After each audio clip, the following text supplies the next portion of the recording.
Hi guys, this is me Divya and today I'm explaining the chapter from the beginning of the time from the 11th standard। ये जो chapter है ये बहुत ज़्यादा पुराना history वाला चैप्टर है, हिस्ट्री का है, जो ह्यूमंस के बारे में, उनकी एग्जिस्टेंस के बारे में बताएगा आपको।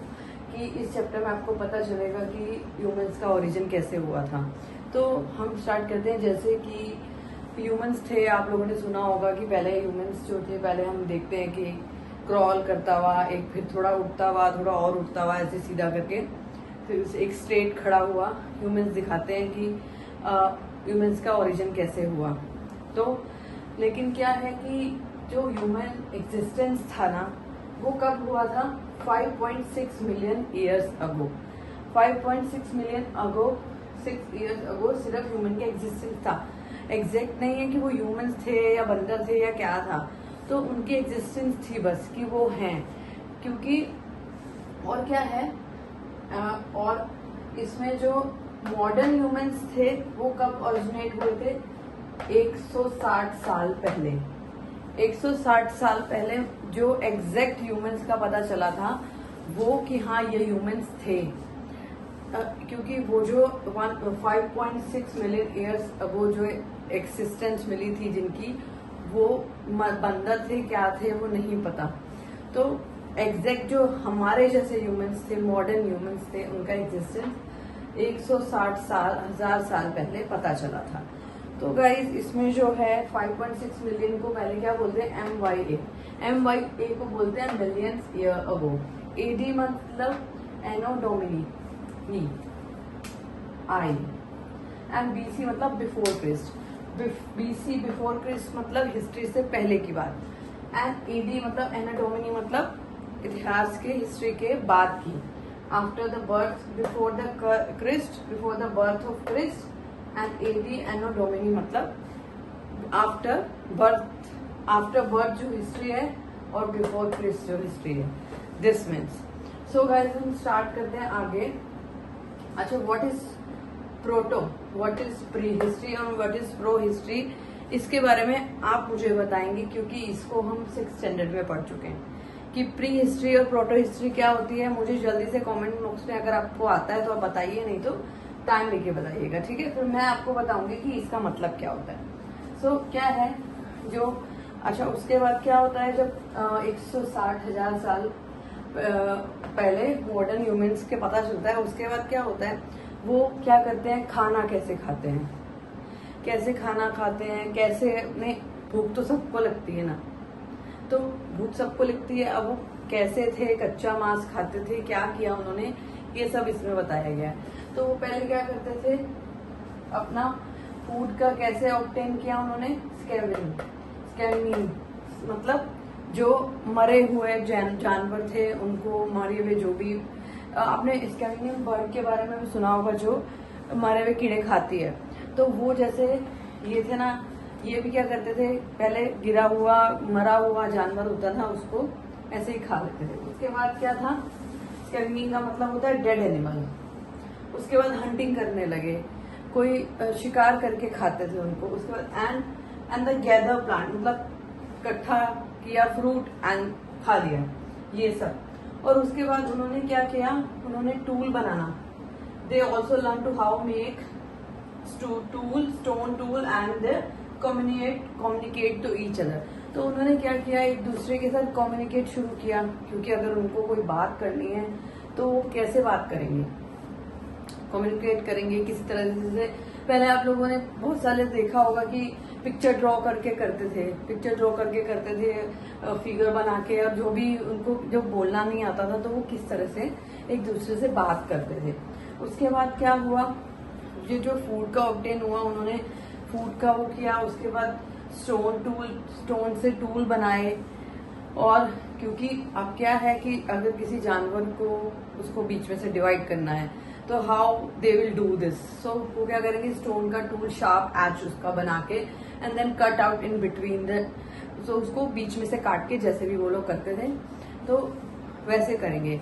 उसके बाद क्या है, discover the human fossil stone and the cave painting help us to understand early human. तो इसमें क्या है कि जैसे ये although way the obtain food use adopted later, hunting gathering continue, जो उनकी हंटिंग थी गैदरिंग में वो कंटिन्यू थी, और आज भी ये है present day hunter gathering can tell us anything about the past. अभी भी ये लोग करते हैं, जो ट्राइबल्स होते हैं ना, वो भी अभी भी जो जंगल में रहते हैं वो सब भी अभी भी ये चीज करते हैं, ठीक है। तो उसके बाद क्या है, discovered human fossil, human fossil, stone, tools and cave painting help us the understand human early history. जो ये जो केव पेंटिंग है ना, वो हमारी हेल्प करती है ये सबको समझने के लिए, ह्यूमन हिस्ट्री को समझने के लिए ये हमारी हेल्प करती है। जो केव में पेंटिंग्स बने रहते थे, जैसे आप लोगों ने ना वो वारली आर्ट के बारे में भी देखा होगा, आपने वारली आर्ट के बारे में भी सुना होगा कि वारली आर्ट होती थी पहले, वो अभी भी हम लोग पढ़ते हैं उसके बारे में। लेकिन आप लोग ने पुराने कहीं आप किसी पुराने फोर्ट में गए होंगे या कहीं पे, तो वो सब into the stone, these are often updated in rock and thus prevent for the million of years ago, millions of years ago जब खुदाई हुई थी, जब डिगिंग हुई थी, तो उसमें क्या हुआ था, ये फोजल्स मिले थे, रिमेन इम्प्रेशन, उनके इम्प्रेशन मिले थे, मतलब उनके जो पैचेस होते हैं, जो प्रेस करने से, जैसे हम किसी आटा गूंदते हैं या हम क्ले यूज करते हैं तो उसके ऊपर हम प्रेस करते हैं तो हमारा मार्क रह जाता है। ऐसे ही जैसे पुराने एनिमल्स जब नीचे दब जाते हैं जो, और उनका इम्प्रेशन रह गया था, वेरी ओल्ड प्लांट्स हो चाहे एनिमल्स हो या ह्यूमंस हो, उनका जो भी इम्प्रेशन मिलता है, उनका जो मार्क मिलता है उसको बोलते हैं फोजल्स बोलते हैं उसको, ठीक है। और इसमें जो स्टोन थे, टूल्स थे, पेंटिंग, ये सब जो थे वो पहले के टाइम के सब कुछ मिले थे। इससे पता चला था कि पहले भी कुछ ह्यूमंस की एग्जिस्टेंस थी। सो इसमें क्या है, फर्स्ट मेड 2000 ईयर अगो, 200 साल पहले एक स्कॉलर ने एक्सेप्ट किया था कि ऐसा कुछ है ही नहीं, fossil actually connected the early form of humans, कि फोजल कुछ ऐसा अर्ली ह्यूमन से कनेक्टेड है। This extends generally stem from the belief Old Testament of the Bible according to human origin was regarded as the act of creation by God. ये सब क्या है, ये सब कुछ भगवान का बनाया हुआ है। बहुत सारे स्कॉलर्स थे जो उन्होंने बोला था कि ये सब भगवान का बनाया हुआ है, ये कुछ ओरिजिनेट नहीं है। तो उसके बाद क्या है, 1856 में क्या हुआ था, निरेंदर वैली में क्या एक gorge near the German city of Dusseldorf found skull stone some skeleton fragment. एक स्कल मिला था जिसे चार्ल्स फ्रूरोट ने बताया था कि लोकल स्कूल के हेडमास्टर थे वो, उन्होंने बताया था। और क्या किया था उन्होंने मॉडर्न ह्यूमंस डिड नॉट, ये मॉडर्न ह्यूमंस से बिलोंग नहीं करता है। जैसे उन्होंने क्या करा था, उसको जो ये स्कल है ना, ये स्कल मिला था, तो उन्होंने क्या करा था, उसका पीओपी जैसे होता है ना, उसकी लेयर बना के ना क्या करा था, हेरमन को भेजा था।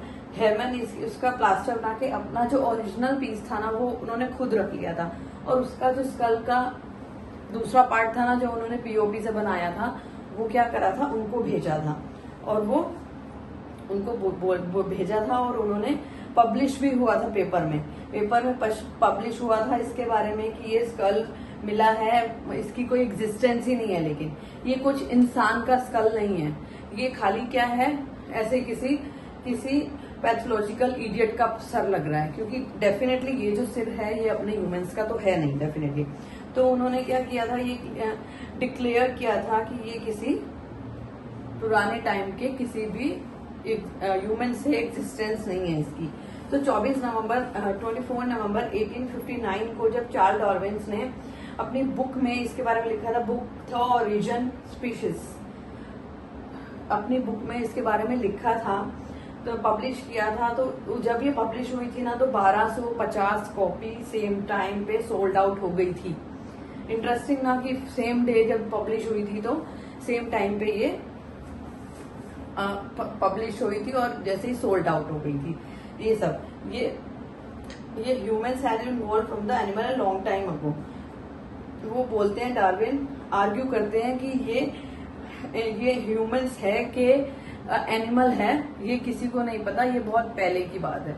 तो ये सब जो है इसके ऊपर बहुत सारे आर्ग्यूमेंट हुए थे, और ये स्कल के बारे में आप ये पिक्चर देख सकते हैं। नेक्स्ट वन हमारा topic is the story of human evolution, the resources recurrences of the modern human being.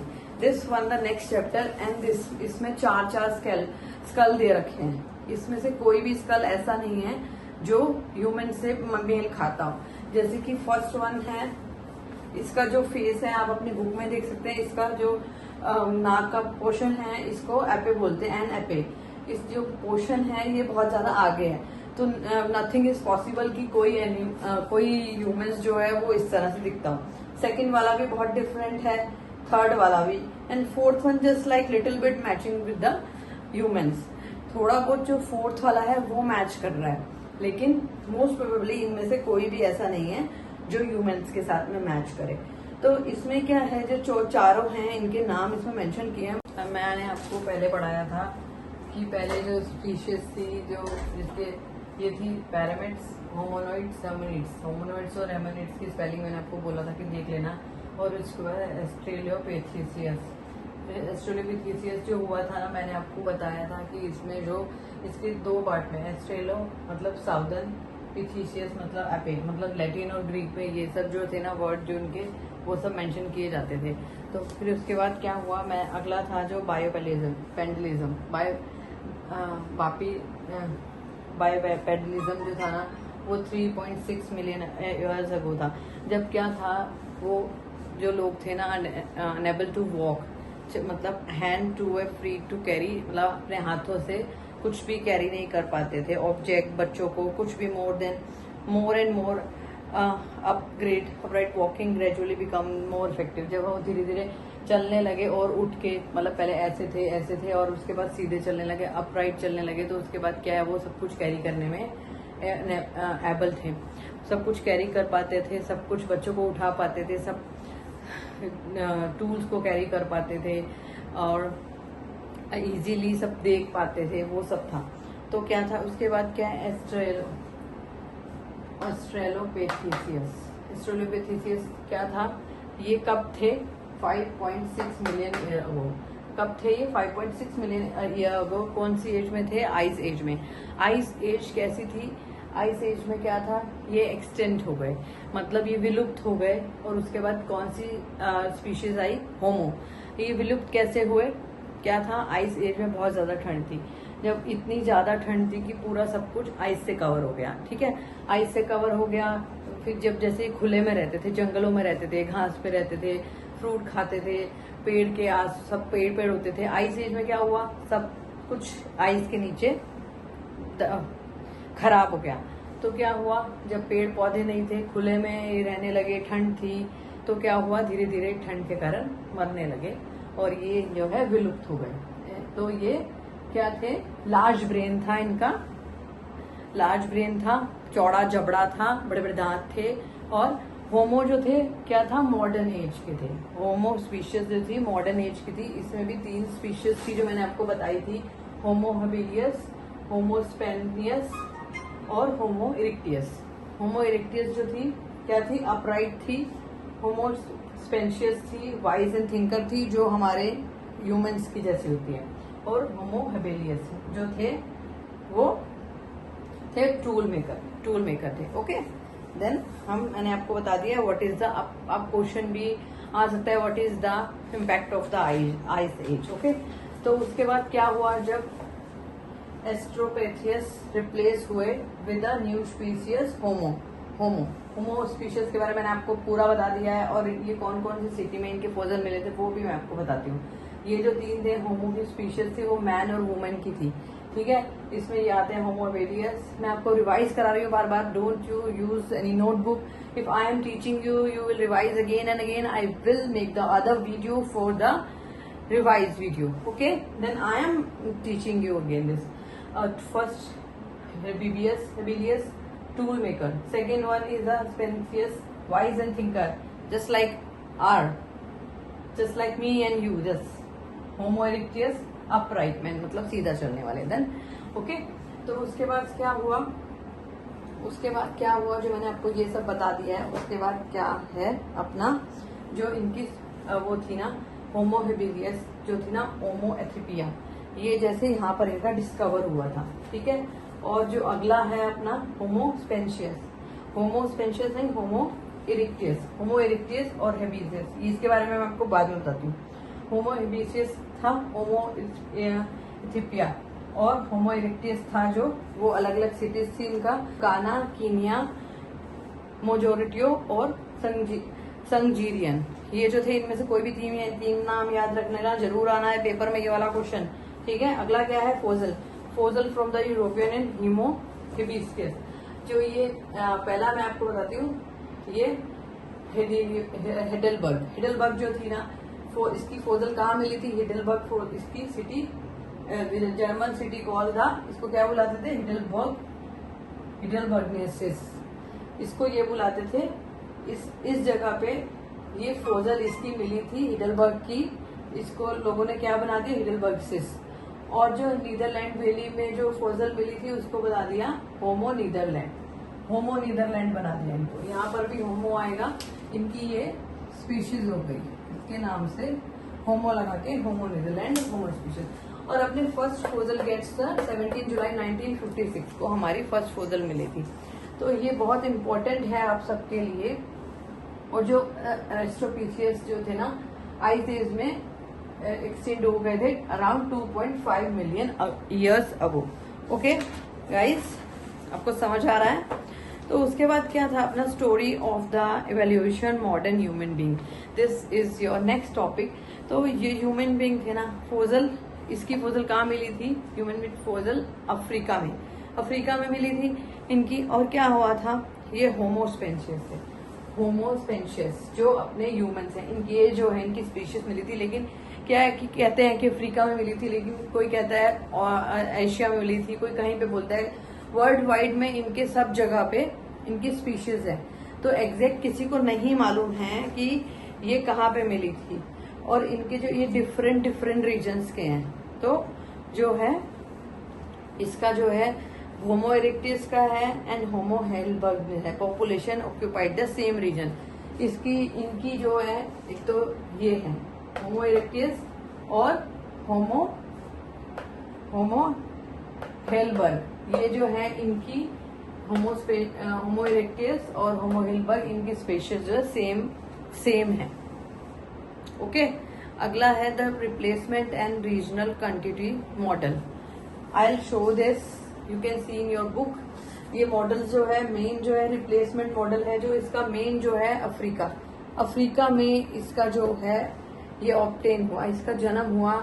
तो और उसके बाद एशिया में, यूरोप में, ये सब जो है इसके बारे में मैं आपको मॉडल के through I can explain you. Okay, then I will see this replace ये पॉजिटिव फीडबैक ऑफ मैकेनिज्म।